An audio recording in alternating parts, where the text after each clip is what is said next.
Trustee candidates, we have Ms. Linda Griffin, Mr. Robert Bob Duckworth, and I was best councilman, former councilman, Trustee Johnny Beach earlier. When I got the information from the school district and from the city, I go with what they present to me. So get a feel for that. So our candidates for place 3, we do have this contested race for GISD place 3 candidates, Trustee Linda Griffin and Mr. Bob Duckworth. Ladies and gentlemen, we're going to have our 1-minute opening statements coming from them, and then we'll jump into our questions from our panel in the audience. Ms. Griffin, we'll start with you. Mr. Duckworth next. Good evening. I'm so excited to see each of you here. Education is everybody's business. I am your trustee in District 3. I have served there because I am an advocate, I'm accessible, and I'm available. If you don't know it yet, public education has changed. And for that to happen, you have to have a trained individual that has an open mind, that's going to go and study and get the things done. Our school district is a model school district, and our accomplishments are known throughout the state. We have been, for the last 5 years, where I have gotten to serve as president during that time, on a continuous growth model that has been initiated from our Commissioner of Education. That means that every year, we're up against different accountabilities. We're up against different assessment. But Garland ISD has not complained. We have stepped up to the task, and we have improved our student outcomes. Now is not the time to make a change, because we are poised right for every student to walk across the stage. Thank you, Ms. Griffin. Appreciate it so much. Thank you. Mr. Duckworth. Thank you, Mr. McGinn. I'm Bob Duckworth. Probably known many of you. Dylan and I served together on the bond committee. Give you a quick background of me. I was born in this community in 1943. Grew up in this city. Went to school in Garland. Have educated 2 children. 4 grandchildren have been through this system. So to answer Natalie's Garland Independent School, the independent school district is the way to go. There has to be a reason why. There's others, but I love this city. I've served it. All of you have seen me on all different kinds of committees, working in this community, working on the bond committee. I have served 47 years in banking. Worked with John's dad for many, many years, and so grateful for that. Served on lots of committees. As I said, in 47 years in banking, I served this community well in many, many ways. I helped a lot of people start businesses, be successful in business, and I think we do have a great school district, and that's why I want to serve. Thank you, Mr. Duckworth. All right, we have questions coming from our panelists, starting with Dr. Johnson and Mr. Ellis. Budget. What is your understanding of the financial position of GISD? What is your understanding of the financial position of GISD? Start with Mr. Duckworth, go to Mr. Griffin. I'll have to be honest with you. Last year, I made a request to the entire board for more information on the financial package, and I got 1 sheet. So I'll challenge any person in this room to find out more than that. Ms. Griffin can speak very well to that subject because she has access to it. So I'm a 1-page guy. She's a big book person, I think. Ms. Griffin. Thank you. Yes, Ms. Griffin. Yes. Thank you for the question. I brought along our district profile where you can actually see what our financial facts are. And we are basically running right under $475 million budget. And through that process, we have to serve 72 buildings and over 56,000 children and over 7,000 employees. So for us, we are financially sound as much as we can be with the only 38% of your tax dollars that get sent back to us from the state to run the school district every day. Thank you, Ms. Griffin. Mr. Ellis. Why do you believe enrollment in GISD has decreased over the last couple of years? And why do you believe students are leaving GISD to attend charter schools? Ms. Griffin, Mr. Duckworth. We're back to the question of what the legislation has done to us. With the introduction of vouchers and basically charter schools, all of that money is coming out of the same pocket from the state. Now it appears that private schools, charters, and vouchers allow parents to make a choice. But in GISD, we already have choice. But as anything else that's new, parents are the best individuals to decide if that's what they want for their kids. But I can tell you, they may leave at the end of elementary and in middle school. But when they hit high school, we have them back, and then it's our responsibility to catch them up so that our accountability stays on track. Thank you, Mr. Duckworth. Would you respect the president? Why do you believe enrollment in GISD has decreased over the last couple of years, and why students are leaving the public schools to attend like charter schools? Well, I think this partly is right for the legislation that schools have to deal with, but, why don't all of us in this room drive forwards? People have choices in education. If there's something missing there, and if parents desire for their child, there's always a vacuum, something to fill it. I'm not saying, I don't support the voucher system. I think the voucher system is good, but I think anytime something comes about, it's because there's a vacuum and it needs to be filled, or it is filled. We all know that happens. Thank you, Mr. Duckworth. All right, we'll have questions coming from the floor. We'll have questions coming from the floor. Yes, sir, if you could stand and state your name, please. Yes, how you doing? My name is Andrew Castillo. Let's talk a little bit about special education. The president just overruled the Secretary of Education over special education funding, and I think that was a great call on the president. I just want to get y'all's 2 cents on special education. My sister's she's a life student at Naaman Forest High School, and that's where I graduated from, so I am a product of the district. So 2 cents on the special education. All right, so Mr. Duckworth, Ms. Griffin. You know, it's funny you ask that, because as old as I am, I've had friends with special needs children, and my wife and I both have a heart for children. I think I like to think God puts those children in special homes that can take care of those children. And as adults, and those of us that can help them, I think that's our responsibility. I'll tell you a quick story. I was looking through the calendar, I saw a potty training class, or called Potty Talk, and it piqued my interest. Our school system actually has 2 ladies that go into homes and help mothers potty train their children. They're serving about 80-something children right now. And most of those kids or children have some special needs of some kind. And so our district is reaching down for those special needs. Thank you, Mr. Duckworth. Ms. Griffin. Very important question, because IDEA, which is the Individualized Disability Act, we were in DC in December.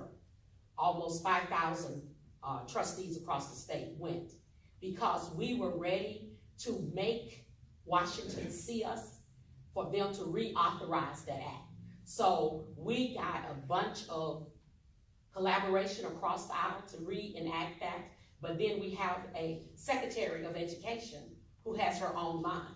But across the states, everybody is saying more money. We're gonna see some changes in that act from the federal government, but in Garland, we are addressing all of those issues.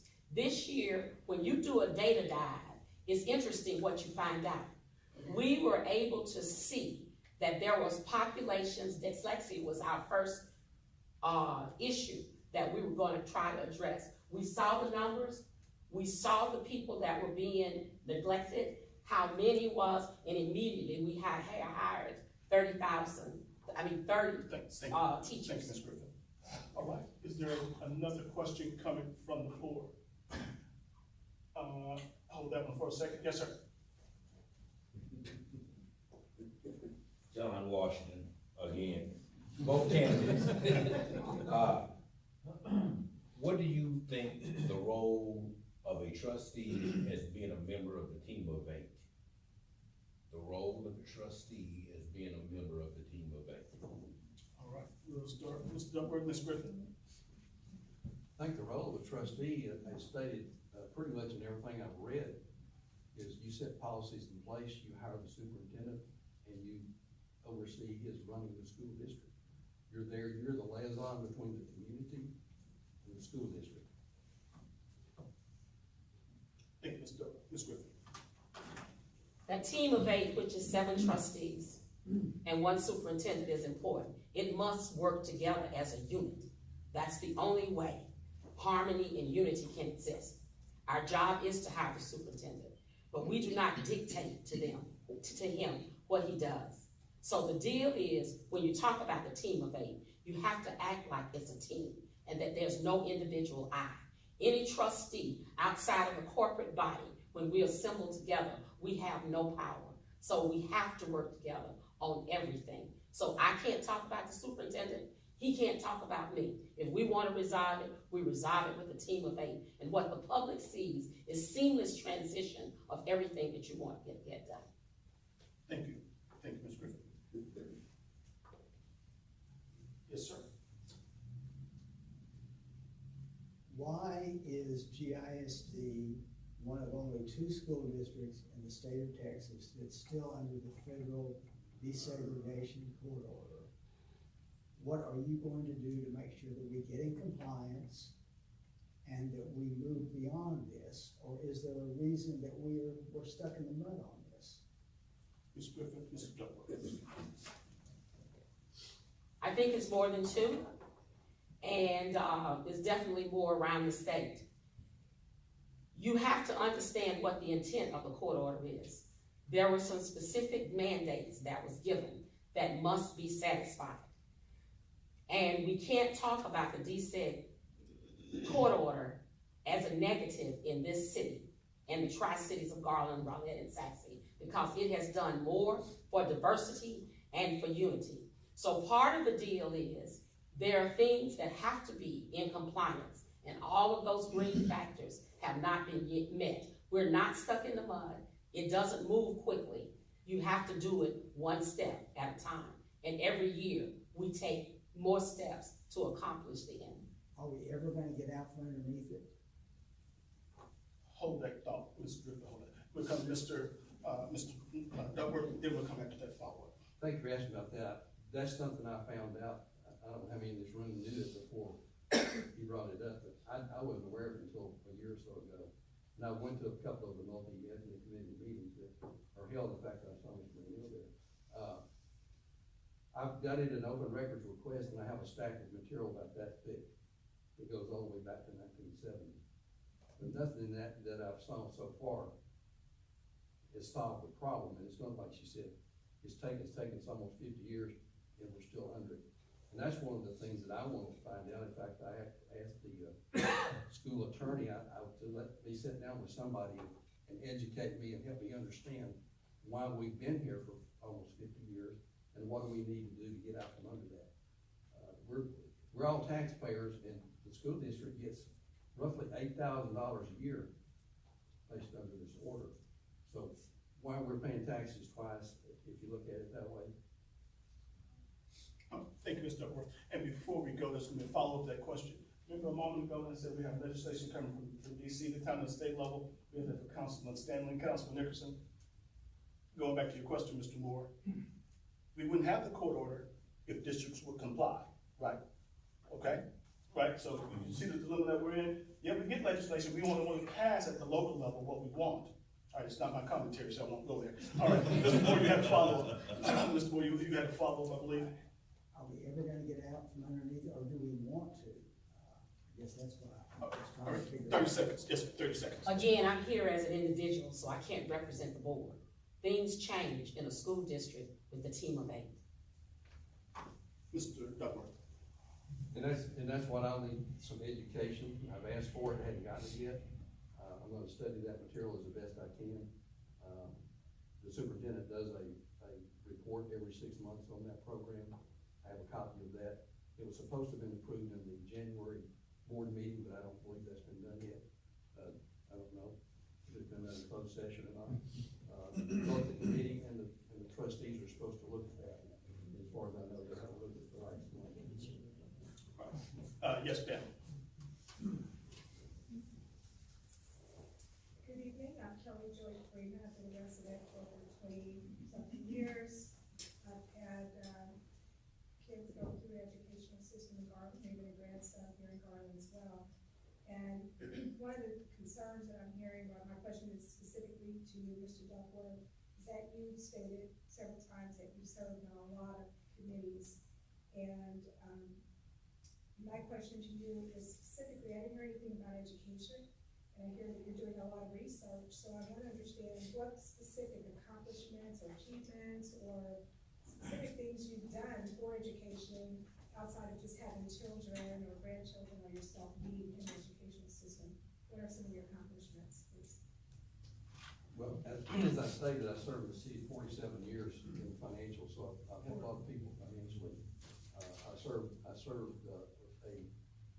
downtown Main Street Garland program for 5 years, managed that voluntarily. I was a Lions Club member for probably 4 years. We've given back thousands of dollars to the community. We had 6 charities that we gave to $1,000 a year through our organization. So I've worked very hard in this community. I've never been directly involved in this as a school board member per se, but I think that I have the tools. I think I have the background.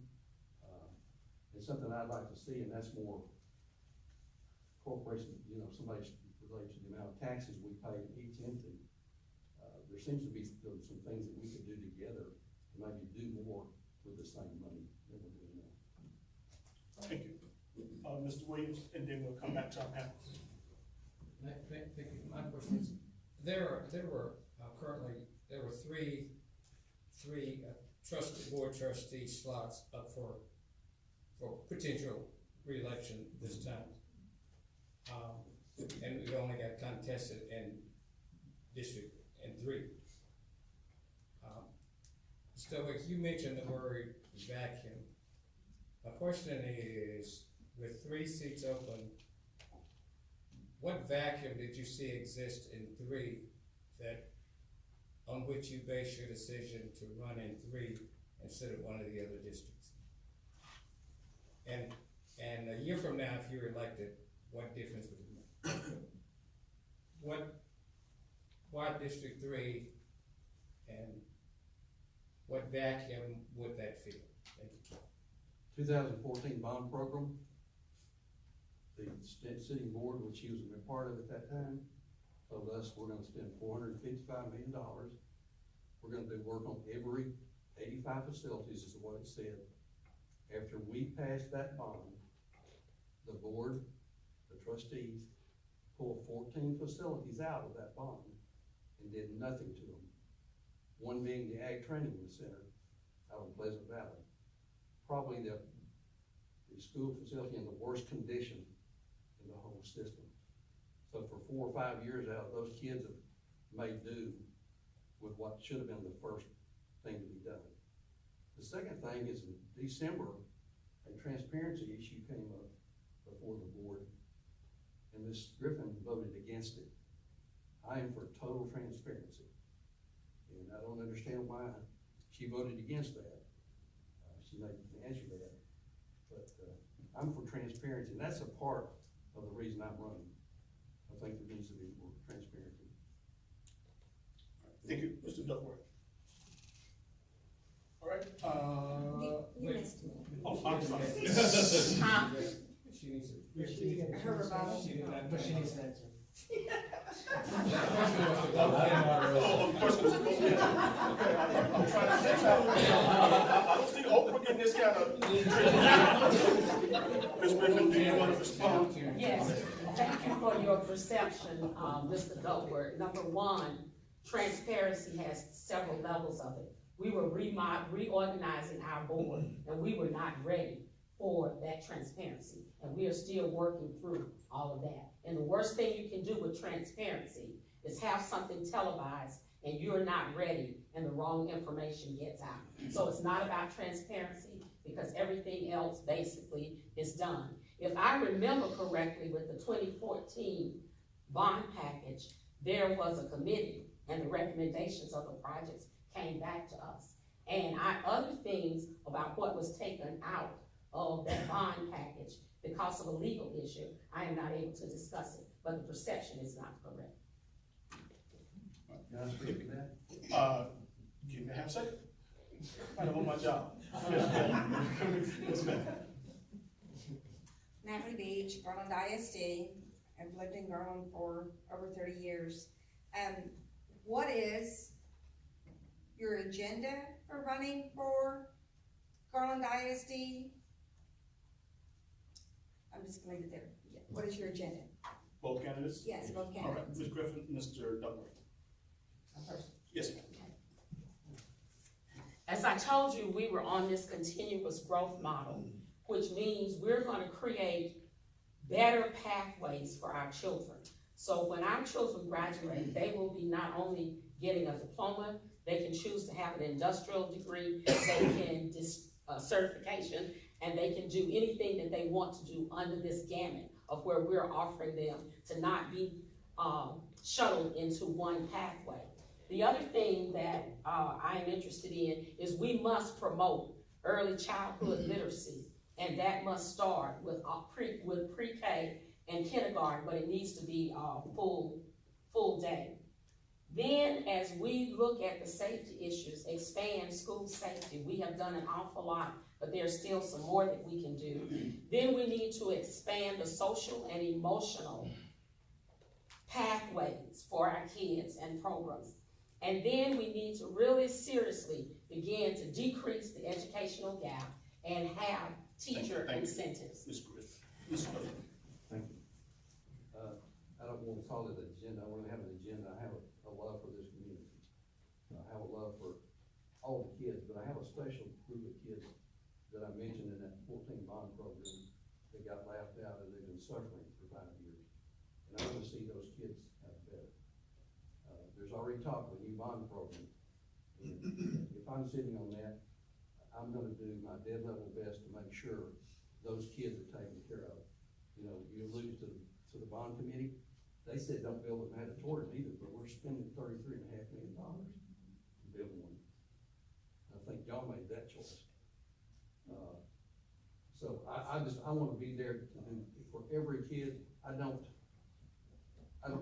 people have asked me, I don't wanna say, take away from the football, I don't wanna take away from any program, I want all the kids to be taken care of, but this group of kids, in that facility particularly, is something I wanna see the 8 of us get together, whoever's sitting there, if Ms. Griffin's there, I want us to take care of that.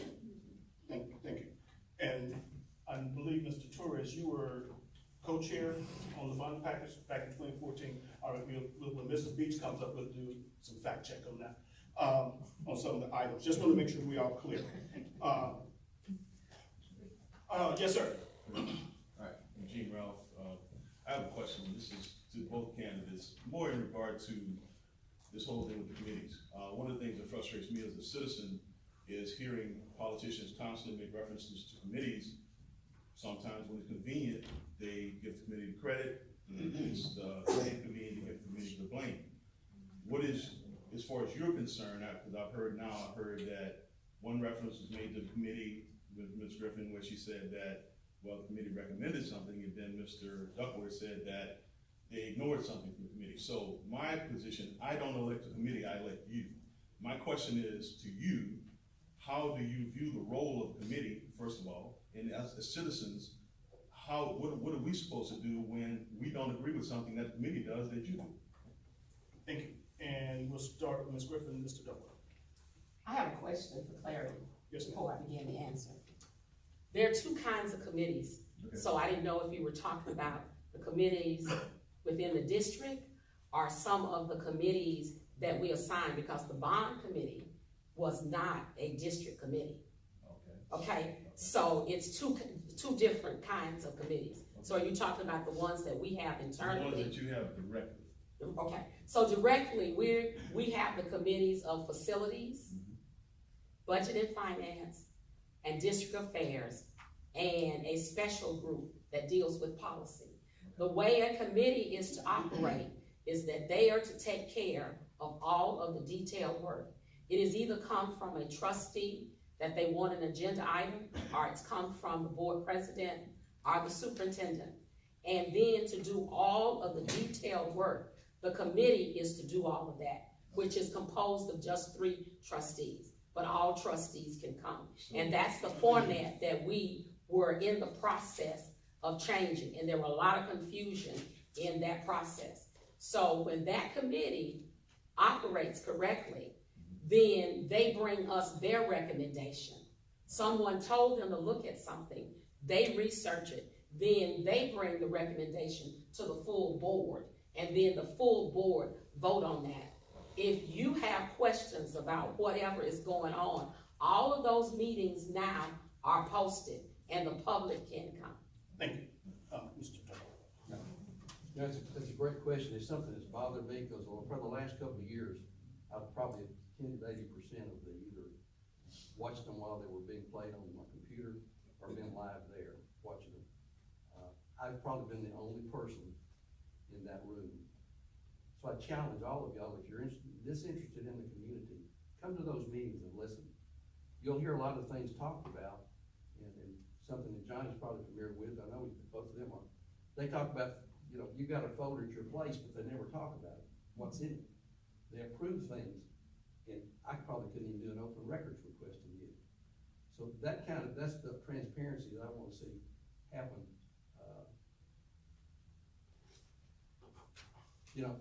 Her reason, when I watched the deal when she voted no on the transparency, it was because she was afraid people, if I remember correctly, that you didn't. Yes, sir. I was watching it, and she was afraid people wouldn't understand in the committees what they were talking about. I've never had a problem, because I understand a committee is a committee. They don't make decisions, they just talk about stuff. I've served on enough of those to know the difference. And I think most of it in this room do. But what's happened with the committee structure is now they're talking about it in committees, they bring it to board and speed pass it through. Thank you, Ms. Griffin. I believe you wanted to respond. Yes, I just want to respond, is that if I can say, you've not talked to me on any of these issues, so you cannot talk on my behalf. And I would appreciate it that I'm not afraid of very much, and that was not my reason for how I voted. So please, if you wanna know my answers, you need to come and ask me why I did something, not in front of a room full of people. May I respond? Okay, we finna get groovy. Let's make sure we keep this clean. Let me stand right here. Yes, sir. Yes, sir. Yes, sir. Going back to the 2000. And when we do that, Mr. Duckworth, if you would give us 2 examples of what people have voted on that no one knew about, if you could give us 2 examples of those things as well. Since you mentioned that in a part of that, your responsibility. One is the sale of alcohol in the Kurt's Co-op Center. How many of you know that's gonna happen? Can you speak up a little bit? How many of you know alcohol is gonna be sold in the Kurt's Co-op Center? That one from executive session, it was on the agenda, so they can't say you didn't know about it. One from executive session, from the agenda, executive session, they came out, a motion was made to seek a waiver, or whatever they call it from the city, to allow that. If you weren't listening to that, you would have never known. I was listening. Okay, so just to make sure I understand, so it was on the agenda, which means it was public. Yes, sir. Okay, so is that your example of no transparency? Well, I'm saying they didn't talk about what they were gonna really do. Is they were gonna. Oh, the details is what you're looking for? Yeah, there's no details. Okay, all right, okay, I just wanted to make sure we're clear, okay? So, that and back to the bond issue, a couple of years ago, I called Ms. Griffin and tried to talk to her about why the ag program was left out of the bond program. And it's right from my memory, I didn't get any information. I even asked her to go out there with me to look at it. And her response was, I've been out there before. Well, you have to, that kind of condition, you gotta see it to understand. All right, Ms. Griffin, then we're gonna get back to Olive, everyone else who came to be served. You know, citizens, you didn't come for this tonight, okay? And I'm gonna rise above this. So he can talk about me and say anything that he does not know and have correct information. And all of you sitting here know that we can't make a major decision from the executive room to a vote.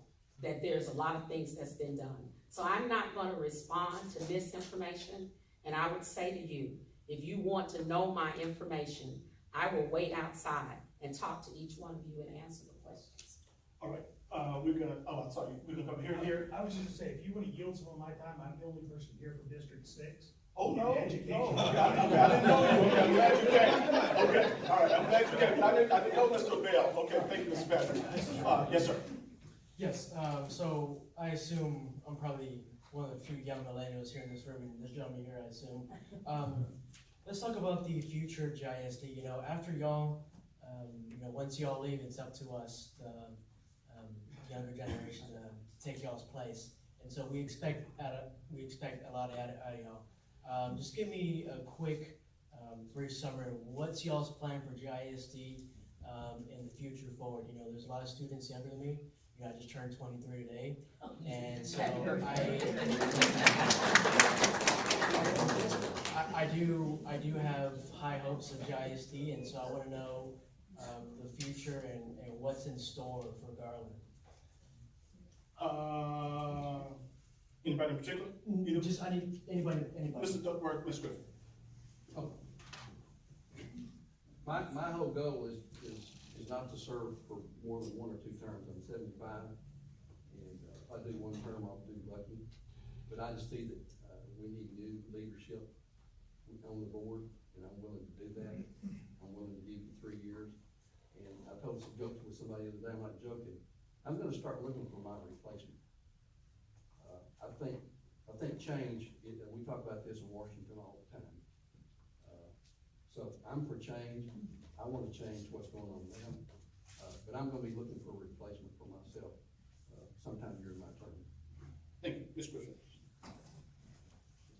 My future for GISD is to grow young people and millennials so that they are able to understand the process. We have such programs as youth leadership. We have such things that we've started as the superintendent's council that are young people. And the board has begun process talking about how do we inform and develop leaders within the community. So in the next few years, you will see a program like that being rolled out. So for the things that you don't understand, you will know. But when you want to be a school board member, there are all kinds of ways that you can find out what it is. TASB, the Texas Association of School Board, has a book that says, so you want to be a school board. It lays it out for you. The other thing I want to see, and that's what we're working on in this new direction of trying to reach every child where they are, but also take them through graduation. Appreciate it very much. All right, we're gonna have, y'all good? Okay, all right, we're gonna have our closing statements, and then we're gonna come back with Mr. Patrick, all right, and then Mr. Beach. They're both unopposed, and No, I am opposed. oh, that's right, I'm sorry. Mr. Beach is not opposed. Absolutely, okay, all right. Let me, I was struggling, Okay. I'm struggling with the question, give me a second. I'm struggling with the question.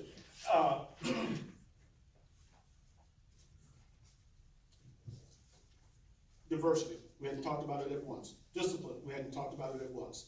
And before we let you guys go, Mr. Beach, you better be ready for this when you come up. Diversity and discipline. What can be done to close the gap? What can be done to close the gap in some of the discipline disparities within the school district? So Ms. Griffin and then Mr. Duckworth, just a 30-second response. When you heard me talk about that social emotional program and that pathway, that is one of the vehicles that we're going to use to get to what we can do for students. And we're calling it no longer discipline, we're calling it student management. And we are looking at several companies and several different levels of training that the whole staff and the board has to start with the board first, being trained. Thank you, sure. Mr. Duckworth. You know, I grew up a long time before most of you guys, and I know what a belt feels like across my rear end. I know we can't do that now, but discipline starts at home, however that parent wants to deliver it. We don't have a child so that he respects his mother and dad and his neighbors by the time they're 6, I don't know how the school district is gonna have a real challenge with that child. And I think that's what we're seeing the results of today, is the lack of discipline in the home. Children are taken to church and taught to respect other people, taught about Jesus, and how to structure their lives. That's the key. We can't expect to wait till a kid's a junior in high school and retrain him. It's very difficult. Okay, all right, I'm sorry, I gotta go here. All right, neither one of you guys answered my question. My question is discipline this student management issue, new student term that we get in student management. What can we do? Because we know in a district that has 6% teachers, Anglo teachers, that blacks and browns are disciplined more than Anglo students. Disparity. What can we do to reduce that disparity so that blacks and brown children are not disciplined more severely and more often than Anglo children? You got the question now? Okay, all right, Ms. Griffin, then Mr. Duckworth. We must change policy. We have to put the disparity, call it out in policy. That's what we're governed by. That's what we're going to do. We will change policy and you will see a change. Thank you, Mr. Duckworth. Again, I want to go back, if the disparity is occurring mainly in the high school level, if I'm correct. When you have older children, and depending on what their backgrounds are, some folks discipline their children, raise their children differently than others. And I think that's still, I'm going to go back to the key, is the home they come from and how they're raised. Yeah, we may have a disparity. I'm not near as educated as Ms. Griffin is about that. I've seen some very narrow reports about discipline, and apparently there is some things that we could work on as a board. And I would pledge to do that. Thank you, Mr. Duckworth. Okay, we'll have our 1 minute closing while you got Mr. Duckworth don't have a seat. Go ahead and give us your 1 minute closing, then we'll go to Ms. Griffin for your 1 minute closing. I want to read a statement out of the NAACP Today magazine. It says, in pursuit of truth and transparency in education, it's been said a well-informed citizen is the best defense against tyranny. But becoming well-informed is a continuing struggle when government officials misuse their position in an attempt to distort or hide the truth from the people. The current controversy and diverse political climate is a catalyst for the NAACP to keep pushing for truth and equality in education for our children. I agree with that fully. It's transparency and doing the best we can to educate our children. But every child is different, every home they come from is different, and we cannot expect the school system to, if a child goes home and he's in an environment for 12 hours and he comes back to school, we can't change that child very easily. Our pastor talked about cursing. If you take a child that comes out of a cursing home, he goes to school, how are you going to stop him from cursing? He goes right back into that when he goes home that afternoon. So things like that, it's not only cursing, it's actions, respect, all of those things. Thank you, Mr. Duckworth. Ms. Griffin. Again, thanks to each of you for being here.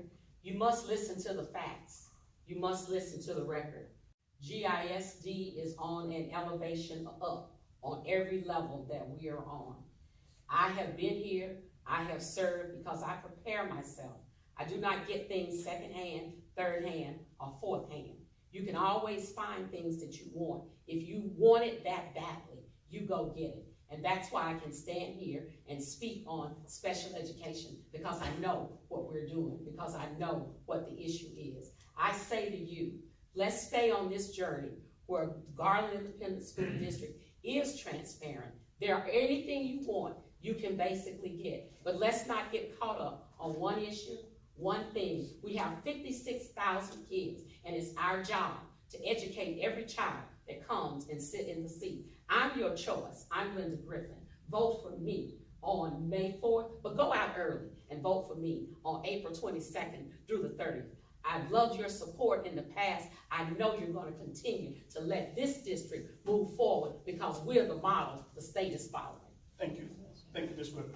Ladies and gentlemen, let's give these candidates a place in your hands. Thank you so kind. I'm gonna have to reapply for my job, 'cause everybody wants my job.